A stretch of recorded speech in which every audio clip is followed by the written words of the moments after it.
如果想調校車其他設定呢，按車仔圖。咁呢度呢，就會有好多唔同嘅功能啦。咁我喺度做一介紹啦。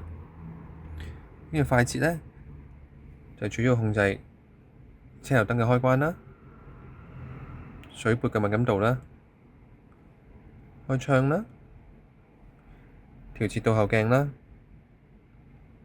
同埋動力回收嘅。下一個就係燈光，呢度可以調校迎賓模式啦、氛圍燈啦、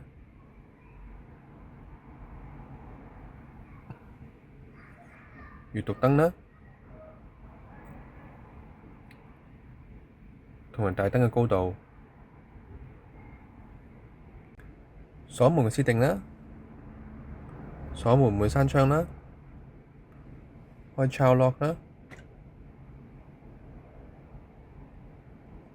鎖匙開門嘅設定啦，同埋較尾門嘅高度。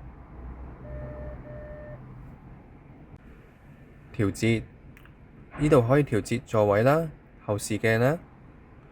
如果座位呢，你校啱咗座位之後呢，其實只要長按就會有一個寄存嘅座位記憶啦，仲有多兩個備份嘅。跟住呢個有個休息位置啦，都可以調校啦。到最後呢，進出位置都可以調校嘅。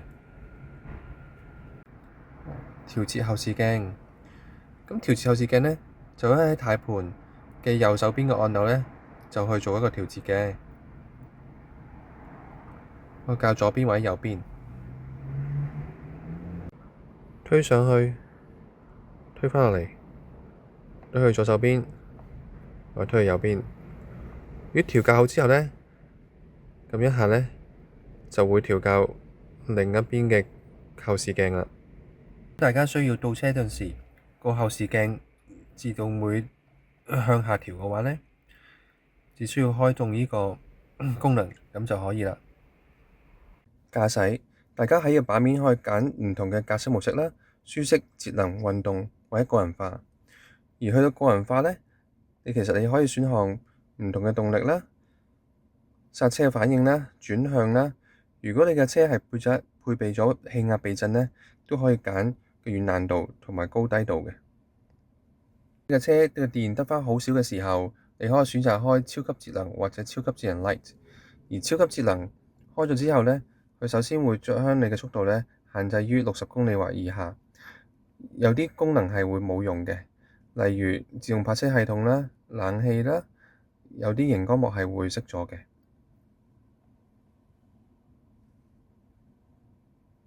呢架車係配置咗氣壓避震，喺個畫面大家可以控制個氣壓避震唔同嘅模式，例如升高啦、降低啦，或者車尾箱降低嘅。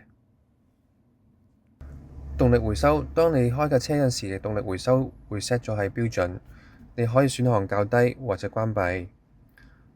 呢個就係 Auto Hold， 不過你哋一定要帶咗安全帶先至可以開通。斜路減速、剎車唔好點頭，同埋 ESC 穩定系統。安全氣袋設定、分層同埋疲勞警報同拖掛模式。智能駕駛，開啟咗 ACC 之後，你可以 set 同前面嘅車嘅距離同埋速度，而開啟咗 Pilot 之後，架車會幫你 keep 喺行車線嘅中間。影像輔助，呢度可以幫大家 set 開啟後視影像嘅時間，開啟盲區嘅影像，打指揮燈睇到盲區嘅影像，打指揮燈可以睇到 A 柱嘅盲區影像。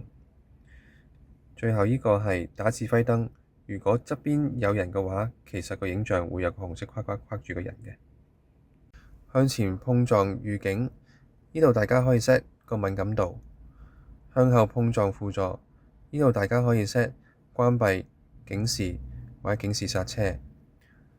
車道偏離輔助模式，呢度可以 set 警示或者加埋輔助。連接，開開啟藍牙駁大家嘅手機。無線網絡係幫助大家去駁 WiFi。無線電話充電開啟。無線電話充電開啟咗之後，如果唔記得拎走電話，都會幫你提示嘅。音響，我哋嘅車係配備咗20個喇叭，喺度大家可以選擇唔同嘅音場模式，同埋一個均衡器嘅選項。語音，開啟咗語音之後，我哋可以用英文控制嘅車嘅功能，例如 Hello I am。I'm here. Set the temperature to 20 degrees. On it.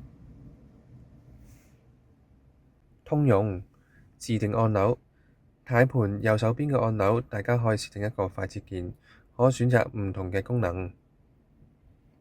語言嘅切換，大家可以喺度選擇英文、繁體中文或者簡體中文。到最後，如果大家想熄車嘅話呢，其實可以撳呢個關閉電源，咁成架車就會熄咗㗎喇。